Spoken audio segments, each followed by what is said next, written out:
1,00,000 രൂപ മാസം പെൻഷൻ ലഭിക്കണമെന്ന് ആഗ്രഹിക്കുന്ന ആളുകളാണോ നിങ്ങൾ നാട്ടിൽ ജോലി ചെയ്യുന്നവരോ, നാട്ടിൽ വല്ല ബിസിനസ് നടത്തുന്നവരോ, അല്ലെങ്കിൽ അതുപോലെ ഗൾഫിലോ വിദേശത്ത് കാനഡ, അമേരിക്ക, ഓസ്ട്രേലിയ പോലുള്ള രാജ്യങ്ങളിൽ താമസിക്കുന്നവരാണോ നിങ്ങൾ? അവിടെ നിന്ന് എപ്പോഴെങ്കിലും നിങ്ങൾ നാട്ടിലേക്ക് വരാൻ ആഗ്രഹിക്കുമല്ലോ. അതായത് എപ്പോഴും വിദേശ രാജ്യങ്ങളിൽ താമസിക്കാൻ ഇഷ്ടപ്പെടുന്നില്ലല്ലോ. കുറച്ച് കഴിയുമ്പോൾ നിങ്ങൾക്ക് നാട്ടിലേക്ക് വരാൻ എന്തായാലും ഒരാഗ്രഹം ഉണ്ടായിരിക്കും. പോയതിൽ ഇപ്പം ഇവിടുന്ന് പോയിരിക്കുന്ന 50% ആളുകൾക്കും തിരിച്ച് നാട്ടിലേക്ക് വരണം എന്ന ആഗ്രഹമുള്ള ആളുകളാണ്. അപ്പം അങ്ങനെയുള്ളവർക്ക് വേണ്ടിയിട്ട് LIC പ്രത്യേകമായിട്ട് ഡിസൈൻ ചെയ്തിരിക്കുന്ന ഒരു പോളിസിയാണ് ഈ പറയുന്നത്. നിങ്ങൾക്ക് മാസം 1,00,000 രൂപ വെച്ചിട്ട് പെൻഷൻ വാങ്ങാൻ പറ്റുന്ന ഒരു പ്ലാനാണ്. ഈ പ്ലാൻ എടുക്കാനായിട്ട് നിങ്ങളെല്ലാവരും ആരോഗ്യമുള്ളവരായിരിക്കണം. നമ്മൾ ഹെൽത്തി ആയിട്ടുള്ള ആളുകൾക്ക് മാത്രമാണ് LIC പോളിസി കൊടുക്കുകയുള്ളൂ. പിന്നെ ഇതിന് ഹെൽത്ത് ഇഷ്യൂസ് വല്ലതുണ്ടെങ്കിൽ നമുക്ക് ഈ പോളിസി എടുക്കാൻ സാധിക്കില്ല. നിങ്ങൾ ഹെൽത്തി ആണെങ്കിൽ ഓക്കെ, നിങ്ങൾക്ക് ഇതിന് പോളിസി എടുക്കാൻ നിങ്ങൾ അർഹരാണ്. പിന്നെ പോളിസിയുടെ കാലാവധി വരുന്നത് നമുക്ക് 5 വർഷം കൊണ്ട് വേണമെങ്കിൽ പോളിസി നമുക്ക് അടച്ചു തീർക്കാം. 11ാമത്തെ വർഷം തുടങ്ങി നമുക്ക് പെൻഷൻ ലഭിക്കും. പിന്നെ 16 വർഷം വരെ പോളിസിയുടെ പീരീഡ് ഉണ്ട്. ഇപ്പം നമ്മൾ 5 വർഷം, 6 വർഷം, 7 വർഷം, 8 വർഷം, 10, 11, 12 അങ്ങനെ 15, 16 വർഷം വരെ നമുക്ക് പോളിസിയുടെ കാലാവധി ഉണ്ട്. നമ്മൾ ഏറ്റവും കുറവ് ടൈം പീരീഡ് എടുക്കുമ്പോൾ എന്താണെന്ന് വെച്ചാൽ നമ്മൾ അടയ്ക്കുന്ന തുക കൂട്ടി അടയ്ക്കേണ്ടി വരും. കൂടുതൽ എമൗണ്ട് അടച്ചാലാണ് നമുക്ക് 11ാമത്തെ വർഷം തുടങ്ങി നമുക്ക് പെൻഷൻ ലഭിച്ചുകൊണ്ടിരിക്കുക. ഇനി നമ്മൾ പൈസ കുറേശ്ശെ അടയ്ക്കാനാണ് നമ്മൾ ഉദ്ദേശിച്ചിട്ടുള്ളൂ. ഇപ്പൊ ഇയർലി അല്ലെങ്കിൽ മന്ത്ലി ഒരു 60,000 രൂപ വെച്ചിട്ടൊക്കെയാണ് നമ്മളിപ്പോൾ മാറ്റിവെക്കാൻ ഉദ്ദേശിച്ചിരിക്കണമെന്നുണ്ടെങ്കിൽ അങ്ങനെയാണെങ്കിലും നിങ്ങൾക്ക് ഈ പോളിസി ചേരാനായിട്ട് പറ്റും. ഇപ്പോൾ 50,000 രൂപയുടെയൊക്കെ കുറികൾ ചേരുന്ന ആളുകളുണ്ട്. ഇങ്ങനെ കുറി ചേർന്ന് കഴിഞ്ഞാൽ എന്താണ് ഒരു പ്രത്യേകത? നമുക്ക് ആ കുറി ചേർന്ന ചിലപ്പോൾ 10 വർഷത്തേക്കൊക്കെ ഉണ്ടാവും കുറിയുടെ അടവ്, അല്ലെ? ചിലത് 5 വർഷത്തിൽ കൊണ്ട് അടച്ചു തീർക്കുന്ന കുറികളുണ്ട്, അല്ലെങ്കിൽ 10 വർഷം കൊണ്ട് അടച്ചു തീർക്കുന്ന കുറികളൊക്കെ ഉണ്ട്. അപ്പൊ ഈ കുറികൾ നമ്മൾ അടയ്ക്കുന്ന സമയത്ത് നമ്മളൊരു പെട്ടെന്ന് പൈസയുടെ ആവശ്യം വരുമ്പോഴാണ് നമ്മൾ കുറി ചേരുന്നത്, അല്ലെങ്കിൽ കുറി വിളിച്ചെടുക്കാൻ വേണ്ടിയിട്ടൊക്കെയാണ് നമ്മൾ കുറി ചേരുന്നത്, അല്ലെ? അപ്പൊ നമ്മൾ കുറി ചേരുമ്പോൾ അത് അടച്ചുകൊണ്ടിരിക്കുന്ന സമയത്ത് നമുക്ക് എന്തെങ്കിലും സംഭവിച്ചാൽ എന്താണ്, നമുക്ക് പൈസ വല്ലതും കിട്ടുമോ? ഇല്ല, അല്ലേ? അതായത് നമ്മളൊരു കുറി ചേർന്നു, അതിൽ 1-2 വർഷം നമുക്ക് എന്തെങ്കിലും സംഭവിച്ചു, റിസ്ക് സംഭവിച്ചു എന്ന് കരുതുക. അപ്പൊ അങ്ങനെ റിസ്ക് സംഭവിച്ചു കഴിഞ്ഞ് കഴിഞ്ഞാൽ നമ്മൾ ആ അടച്ച തുക എത്രയെന്ന് വെച്ചാൽ അത് നമുക്ക് വട്ടെത്തിച്ച് തരാണ് ചെയ്യാം. അതേസമയം നിങ്ങൾ ഈ ഒരു 5 വർഷം 10 വർഷം കൊണ്ട് അടച്ചു തീർക്കണം ഇങ്ങനത്തെ ഇതുപോലുള്ള പോളിസി ചേർന്ന് കഴിഞ്ഞ് കഴിഞ്ഞാൽ നിങ്ങൾക്ക് 1,55,00,000 ഇൻഷുറൻസ് കവറേജ് വരുന്നുണ്ട്. അപ്പൊ നിങ്ങൾ 1 വർഷം അടച്ചിട്ടുള്ളൂ, അല്ലെങ്കിൽ ഒരു മാസം 2-3 മാസം അടച്ചിട്ടുള്ളൂ, നിങ്ങൾക്ക് റിസ്ക് സംഭവിച്ചാൽ നിങ്ങളുടെ ഫാമിലിക്ക് 1,55,00,000 രൂപ ലഭിക്കും. അതുപോലെ തന്നെ നമുക്കിത് തിരിച്ച് കിട്ടി തുടങ്ങുമല്ലോ, റിട്ടേൺ നമുക്ക് തിരിച്ച് കിട്ടി തുടങ്ങും. ഒരു 11ാമത്തെ വർഷം തുടങ്ങി നമുക്ക് റിട്ടേൺ കിട്ടി തുടങ്ങും. ഇത് ഒന്നില്ലെങ്കിൽ 11ാമത്തെ വർഷം തുടങ്ങി നമുക്ക് റിട്ടേൺ വാങ്ങാം, അല്ലെങ്കിൽ 18ാമത്തെ വർഷം തുടങ്ങി നമുക്ക് റിട്ടേൺ വാങ്ങാം. ഇങ്ങനെ റിട്ടേൺ കിട്ടിക്കൊണ്ടിരിക്കുമ്പോൾ നമുക്ക് കിട്ടുന്ന ഇൻഷുറൻസ് കവറേജ് എന്ന് പറയുന്നത് 1,20,00,000 രൂപയാണ്. അതായത് സാധാരണ ഒരു പോളിസിയൊക്കെ എടുത്തു കഴിഞ്ഞാൽ നമുക്ക് റിട്ടേൺ കിട്ടിക്കൊണ്ടിരിക്കുമ്പോൾ നമുക്ക് ഇൻഷുറൻസ് കവറേജ് ഉണ്ടായിരിക്കില്ല. അങ്ങനെയാണ് സാധാരണ പതിവ്. പക്ഷെ ഇത് നമുക്ക് റിട്ടേൺ തിരിച്ച് കിട്ടിക്കൊണ്ടിരിക്കുമ്പോഴും ഇൻഷുറൻസ് കവറേജ് ഉണ്ട്. പിന്നെ ഇതിനൊരു ഹൈലൈറ്റ് വരുന്നത് വെച്ച് കഴിഞ്ഞാൽ നമ്മൾ ആകെ അടയ്ക്കുന്നത് ഒരു 16 വർഷം കൊണ്ടാണ് നമ്മൾ അടച്ചു തീർക്കുന്നത്. നമുക്ക് റിട്ടേൺ വാങ്ങുന്നത് നമ്മളിപ്പോൾ 100 വയസ്സോ 120 വയസ്സ് വരെ നമ്മൾ ജീവിക്കാന്ന് വിചാരിക്കും. ആ 120 വയസ്സ് വരെ നമുക്ക് റിട്ടേൺ തന്നുകൊണ്ടിരിക്കും. ഇനി എത്ര കാലം നമ്മൾ ജീവിച്ചിരിക്കണോ അത്രയും കാലം നമുക്ക് റിട്ടേൺ തന്നുകൊണ്ടിരിക്കും. ഇയർലി 12,00,000 രൂപ വെച്ചിട്ട് നമുക്ക് കിട്ടും. മാസത്തിൽ 1,00,000 രൂപ വെച്ചിട്ട് നമുക്ക് പെൻഷനായിട്ട് കിട്ടിക്കൊണ്ടിരിക്കും. നിങ്ങൾ പുറംനാട്ടിലൊക്കെ ജോലി ചെയ്യണവരാണെങ്കിൽ തീർച്ചയായിട്ടും ഇങ്ങനത്തെ ഒരു പോളിസി എടുത്തു വെക്കണം. അതെന്താ കാരണം എന്ന് വെച്ചാൽ നമുക്ക് നാട്ടിൽ വന്നു കഴിഞ്ഞിട്ട് പുറത്ത് ജോലി ചെയ്ത ആൾക്കാർ നാട്ടിൽ വന്നിട്ട് ഒരു ബിസിനസ് സ്റ്റാർട്ട് ചെയ്യാം, അല്ലെങ്കിൽ എന്തെങ്കിലും ഒരു സംഭവം വാങ്ങിച്ചിടാം, അല്ലെ? എന്തെങ്കിലുമൊക്കെ തുടങ്ങാന്ന് പറഞ്ഞു കഴിഞ്ഞാൽ അത് ഭയങ്കര റിസ്ക് ഉള്ള ഒരു കാര്യമാണ്.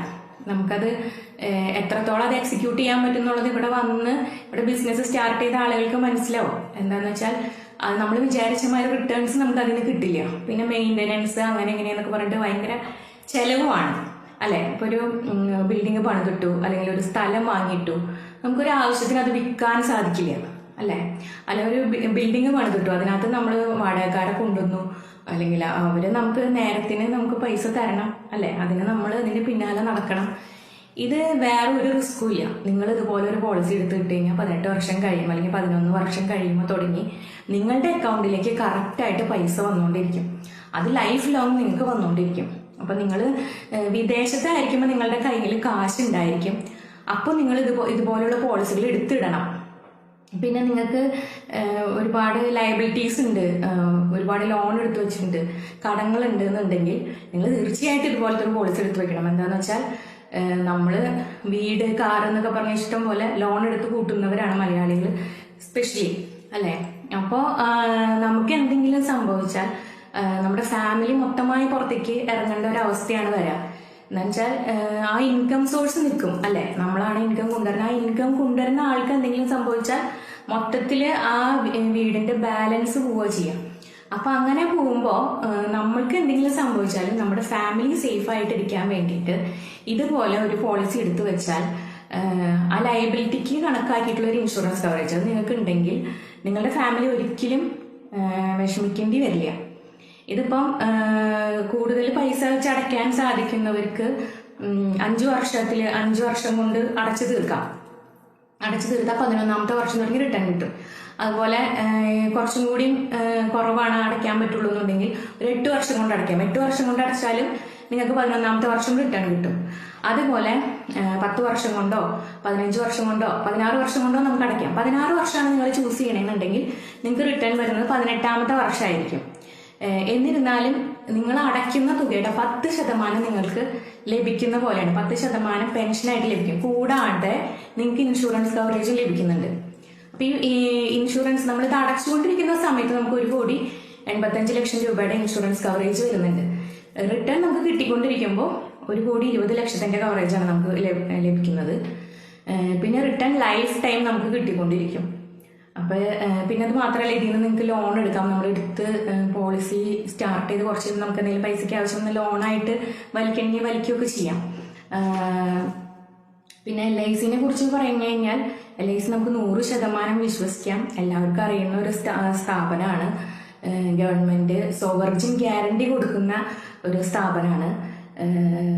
എല്ലാവരും പറയും ഇപ്പൊ റൂമേഴ്സ് ഒക്കെ ഇറങ്ങുന്നുണ്ട് LICയില് പ്രൈവറ്റ് ആക്കി എന്നൊക്കെയുള്ള രീതിയിൽ. പക്ഷെ LICയുടെ ടോട്ടലായിട്ടുള്ള വരുന്നതിന്റെ വെറും 5%, LICയുടെ മൊത്തം സമ്പത്തിന്റെ വെറും 5% അല്ലെങ്കിൽ 5% ഷെയറാണ് പുറത്തേക്ക് വിട്ടിട്ടുള്ളൂ. ബാക്കി എല്ലാം LICയുടെ കയ്യിൽ തന്നെയുണ്ട്. അത് ഗവൺമെന്റിന്റെ ആണ്. നിങ്ങൾ എപ്പോഴെങ്കിലും ശ്രദ്ധിച്ചിട്ടുണ്ടോന്ന് അറിയില്ല, നിങ്ങൾ KSFE അല്ലെങ്കിൽ അങ്ങനെയുള്ള സ്ഥലങ്ങളിൽ നിന്നൊക്കെ നിങ്ങൾ ഒരു കുറി വിളിച്ചെടുത്തു എന്ന് വിചാരിക്കും. അങ്ങനെ കുറി വിളിച്ചെടുത്തു കഴിഞ്ഞാൽ നിങ്ങൾക്ക് ഒന്നില്ലെങ്കിൽ വീടിന്റെ ആധാരം അല്ലെങ്കിൽ നിങ്ങളുടെ ജോലിയുടെ ബോണ്ട്, ജോലിക്ക് നിങ്ങൾ കയറിയതിന്റെ സാലറി സർട്ടിഫിക്കറ്റ്, ഇതൊക്കെ വെച്ചാലാണ് നിങ്ങൾക്ക് KSFEയിൽ നിങ്ങൾക്ക് പൈസ എടുക്കാൻ പറ്റുള്ളൂ. അതായത് KSFEയിൽ നിങ്ങളൊരു കുറി ചേർന്ന് ആ കുറിയുടെ പൈസ നിങ്ങൾക്ക് വലിക്കണമെങ്കിൽ നിങ്ങളുടെ വീടിന്റെ ആധാരോ അല്ലെങ്കിൽ നിങ്ങളുടെ ജോലിയുടെ ഇത് കൊടുത്താലാണ് നിങ്ങൾക്ക് കിട്ടുള്ളൂ. അതിന്റെ ഒപ്പം തന്നെ LICയുടെ ബോണ്ട് ഉണ്ടെങ്കിൽ LICയുടെ ബോണ്ട് കൊണ്ടുവച്ചാൽ നിങ്ങൾക്ക് പൈസ കിട്ടും. അതായത് നിങ്ങൾക്കൊരു പ്രോപ്പർട്ടി ഉള്ള പോലെ തന്നെയാണ് LICയിൽ ഒരു പോളിസി, നല്ല പോളിസി ഉണ്ടെങ്കിൽ. അതായത് ഈ ബോണ്ട് വെച്ചിട്ട് നിങ്ങൾക്ക് എവിടെ നിന്ന് വേണമെങ്കിലും പൈസ എടുക്കാനായിട്ട് സാധിക്കും. പ്രത്യേകിച്ച് ഇങ്ങനെ KSFE പോലെയുള്ള ഇതുകളിൽ നിന്ന് വരെ നിങ്ങൾക്ക് പൈസ എടുക്കാൻ പറ്റും. അതേസമയം നിങ്ങൾ വേറെ ഏതെങ്കിലും ഒരു ലൈഫ് ഇൻഷുറൻസിന്റെ ബോണ്ട് കൊണ്ട് തരാം. SBI ലൈഫ് ഉണ്ട്, മറ്റ് ലൈഫുകളൊക്കെ ഉണ്ട്. അതിന്റെ ബോണ്ട് വെച്ചിട്ട് നിങ്ങൾക്ക് പൈസ വലിക്കാൻ പറ്റുമെന്ന് നിങ്ങളൊന്ന് ശ്രമിച്ചു നോക്കണം. എടുക്കില്ല. LICയുടെ മാത്രമാണ് എടുക്കുള്ളൂ. അപ്പൊ LICക്ക് അത്രയധികം ഗ്യാരണ്ടി ഉണ്ട്. സോവർജിൻ ഗ്യാരണ്ടി എന്ന് പറഞ്ഞൊരു ഗ്യാരണ്ടി കൊടുക്കുന്നുണ്ട്. പിന്നെ LICയിൽ വെറും 5% മാത്രമാണ് ഷെയർ മാർക്കറ്റിലേക്ക് ഇറങ്ങിയിട്ടുള്ളൂ. അതേസമയം നിങ്ങൾ വിശ്വസിക്കുന്ന ബാങ്കുകളിലെ നമുക്ക് എല്ലാവർക്കും അക്കൗണ്ട് ഉണ്ട് ബാങ്കുകളിൽ, SBIയിലും മറ്റ് ഇതുകളിലൊക്കെ നമുക്ക് അക്കൗണ്ട് ഉണ്ട്. ഈ SBIയുടെ ഒരു 50% ഷെയറും ഷെയർ മാർക്കറ്റിലേക്ക് ഇറങ്ങിയിട്ടുണ്ട്. അത് നിങ്ങൾ ആരും അറിഞ്ഞിട്ടില്ല അല്ലെ. അപ്പോൾ പലപ്പോഴും നമ്മുടെ ചുറ്റും നടക്കുന്ന കാര്യങ്ങൾ നമ്മൾ പകുതി അറിയുന്നില്ല. LIC എന്ന് പറഞ്ഞാൽ നമുക്ക് 100% വിശ്വസിക്കാം. ഇത് ഒരുപാട് പേപ്പേഴ്സും ഒരുപാട് കാര്യങ്ങൾ നമുക്ക് നീക്കിയാൽ മാത്രമേ നമുക്ക് പോളിസി എടുക്കാൻ പറ്റുള്ളൂ. അത് നമ്മളൊരു ഗവൺമെന്റ് സ്ഥാപനത്തിൽ നമ്മൾ എന്ത് കാര്യത്തിന് ചെന്നാലും ഒരുപാട് വർക്കുകൾ ഉണ്ടായിരിക്കും, പേപ്പർ വർക്കുകൾ. ഈ പേപ്പർ വർക്കുകൾ ചെയ്താൽ മാത്രമാണ് നമുക്കൊരു പോളിസി അല്ലെങ്കിൽ ഒരു കാര്യം നമുക്ക് ചെയ്തെടുക്കാൻ പറ്റുള്ളൂ. സെയിം എഫക്റ്റ് ആണ് LICയിലുള്ളത്. അപ്പോൾ നിങ്ങൾക്ക് ആർക്കെങ്കിലും ഇതുപോലൊരു പോളിസി എടുക്കണം എന്ന് ആഗ്രഹം ഉണ്ടെങ്കിൽ, അതായത് നിങ്ങൾ എപ്പോഴെങ്കിലും റിട്ടയർമെന്റ് ടൈമിൽ നാട്ടിലേക്ക് വരുമ്പോൾ നിങ്ങൾക്കൊരു പെൻഷനായിട്ടൊരു എമൗണ്ട് വേണമെന്ന് നിങ്ങൾ ആഗ്രഹിക്കുന്നുണ്ടെങ്കിൽ 1 ലക്ഷം രൂപയോ, ഇതിപ്പോൾ 1 ലക്ഷത്തിന്റെ പോളിസിയാണ്, ഇതുപോലെ 1-2 ലക്ഷം രൂപ പെൻഷൻ കിട്ടുന്നത്, അതിന്റെ മുകളിലേക്കും പെൻഷൻ കിട്ടുന്നുണ്ട്, 10 ലക്ഷം രൂപയോ ഒക്കെ പെൻഷനായിട്ട് വാങ്ങാൻ നിങ്ങൾ ആഗ്രഹിക്കുന്നുണ്ടെങ്കിൽ അതുപോലത്തെ പോളിസികളൊക്കെ ഇപ്പം LICയിൽ അവൈലബിൾ ആണ്. ഫസ്റ്റ് ഒരേ ഒരു കാര്യം നമുക്ക് വേണ്ടത് നമ്മൾ ഹെൽത്തി ആയിരിക്കണം, നമുക്ക് ആരോഗ്യം ഉണ്ടായിരിക്കണം, നമുക്ക് പൈസ ഉണ്ടെന്നുള്ള എല്ലാ പ്രൂഫും നമ്മൾ കാണിച്ചു കൊടുക്കണം. എങ്കിൽ മാത്രമാണ് നമുക്ക് ഇങ്ങനെ ഒരു പോളിസി എടുക്കാനായിട്ട് സാധിക്കുള്ളൂ. പൂർണ്ണമായിട്ട് നമുക്ക് വിശ്വസിക്കാം. ഇന്നത്തെ കാലത്ത് ഒരുപാട് സ്കാംസ് നടക്കുന്നുണ്ട് ഇല്ലേ, ഫിനാൻഷ്യൽ ആയിട്ടുള്ള തട്ടിപ്പുകൾ ഒരുപാട് നടക്കുന്നുണ്ട്. അപ്പൊ നമ്മൾ ഈ തട്ടിപ്പുകളിലേക്ക് പോവാതെ പൂർണ്ണമായിട്ട് വിശ്വസിക്കാൻ പറ്റുന്ന ഒരു സ്ഥാപനത്തിലേക്ക് നിങ്ങൾക്ക് നിങ്ങളുടെ പൈസ ഇൻവെസ്റ്റ് ചെയ്യണമെന്നുണ്ടെങ്കിൽ, നിങ്ങൾക്ക് ഇൻഷുറൻസ് കവറേജ് വേണമെന്നുണ്ടെങ്കിൽ, വിദേശത്തൊക്കെ ജോലി ചെയ്യുന്ന എല്ലാവരും ഇതുപോലുള്ളൊരു പോളിസി എടുത്തിടണമെന്നാണ് എനിക്ക് പറയാനുള്ളത്. അപ്പൊ ആർക്കെങ്കിലും എന്തെങ്കിലും സംശയങ്ങളോ കാര്യങ്ങളോ ഉണ്ടെങ്കിൽ എന്നെ വിളിക്കുക, എനിക്ക് മെസ്സേജ് അയക്കാം. അപ്പൊ താങ്ക് യു.